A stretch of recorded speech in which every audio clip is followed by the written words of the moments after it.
right? We're going on several years of double-digit unemployment here in Clark County and right up I-5. One member of Congress is organizing her own jobs plan, and that tops tonight's Your Money. Here is News Channel 8 business reporter Joe Smith. Good evening, Tracy. It will come as no secret. Trust in the federal government isn't very high these days. A new CNN poll out today puts it at just 15%. This is those on the unemployment line wonder what Washington will and can do to help them find work. Representative Jamie Herrera Beutler isn't waiting for an act of Congress. It's why she organized her own job fair in Vancouver today. I voted you in, I can vote you out. And Gina Mackey from Vancouver doesn't mince words. How are we supposed to believe in an economic recovery when you see this? Oh, and this is going to get longer.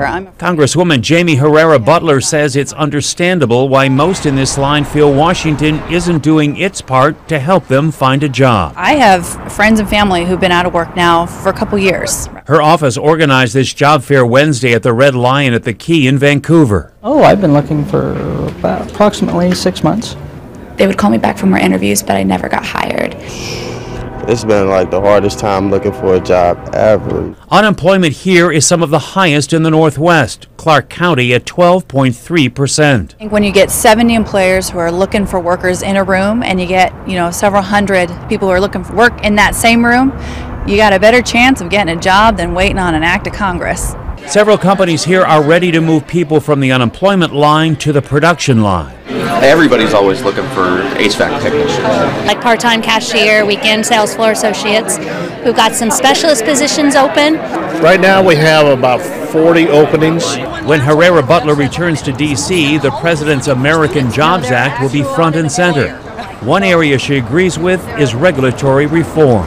I'm willing to work with anybody at this point to move legislation that creates an environment where jobs can grow. But that could be difficult with a divided Congress. I'm not going to defend Congress. I would say probably 95% of the folks there, on both sides of the aisle, are working very hard and actually working together. There's about 5% who will never will. And it's that 5% in Congress many in this line would like to see standing in this line. And I get sick and tired of people in Congress not understanding what's going on because they're too rapid. Now, in a show of bipartisanship, Representative Herrera Beutler is also working with Oregon Democrat Kurt Schrader on a bill that would get rid of some regulations that restrict the Northwest timber industry.